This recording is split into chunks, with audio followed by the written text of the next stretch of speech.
નમસ્કાર મિત્રો, learning જીકેની YouTube ચેનલમાં આપ સૌ મિત્રોનું સ્વાગત છે. ભરતીને રિલેટેડ એક સમાચાર.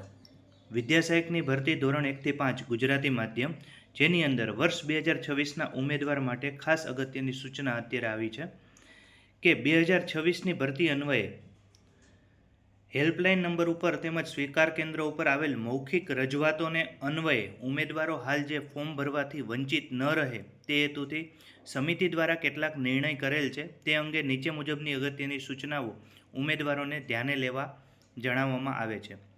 જેમ કે લોક ભારતી અધ્યાપન મંદિર સણોસરા ખાતેથી પીટીસી અથવા ડીએલએડ કરેલ ઉમેદવારો હાલ કામચલાઉ રીતે ઉમેદવારી કરી શકશે, એટલે કે ભરતી પ્રક્રિયામાં ભાગ લઈ શકશે.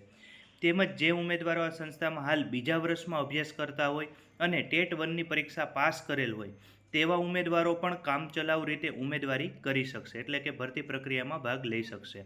આ ઉમેદવારોએ ભવિષ્યમાં ગુજરાત રાજ્ય પ્રાથમિક શિક્ષણ પસંદગી સમિતિ અને શિક્ષણ વિભાગ જે નિર્ણય કરશે તે એના માટે બંધન કરતા રહેશે. તે મુજબ બાહેંધરી ઓનલાઈન ફોર્મ ભરતી વખતે આપવાની શરતે ઉમેદવારી નોંધાવી શકશે.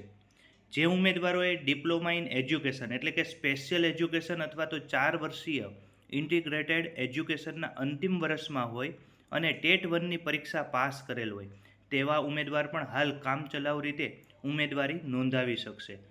પરંતુ અંતિમ નિર્ણય જે છે તે ગુજરાત પ્રાથમિક શિક્ષણ પસંદગી સમિતિનો જ રહેશે, એટલે કે જે આખરી નિર્ણય લેવામાં આવશે એ બધાએ માન્ય રાખવો પડશે. તેમજ જે ઉમેદવારોને ઓપન એન્ડ ડિસ્ટન્સ એજ્યુકેશનથી સ્નાતકની લાયકાત મેળવેલ હોય તેવા ઉમેદવારોની આવી લાયકાત જે યુનિવર્સિટીમાંથી મેળવેલ હોય તે યુનિવર્સિટીને ઓપન એન્ડ ડિસ્ટન્સ એજ્યુકેશનથી અભ્યાસક્રમ ચલાવવાની જરૂરી મંજૂરી અંગેના આધારો ઓનલાઈન ફોર્મમાં અપલોડ કરવાના રહેશે. આ ખાસ ધ્યાન રાખવું. અને જિલ્લા સ્વીકાર કેન્દ્ર ઉપર જરૂરી ચકાસણી કરાવ્યેથી વિદ્યાસહાયક ભરતીમાં એ લોકો પણ ઉમેદવારી નોંધાવી શકશે. એટલે આવો જે કોર્સ ચાલે છે ત્યાં એને મંજૂરી મળેલી છે, એ મંજૂરી મળેલાના આધારો જે છે એ ખાસ ઓનલાઈન પણ ફોર્મની અંદર અપલોડ કરવાના છે. તો જે લોકોને આ લાગુ પડતું હોય એ લોકો આ ફોર્મ ભરી શકશે. Wish you all the best. ફરી મળીએ.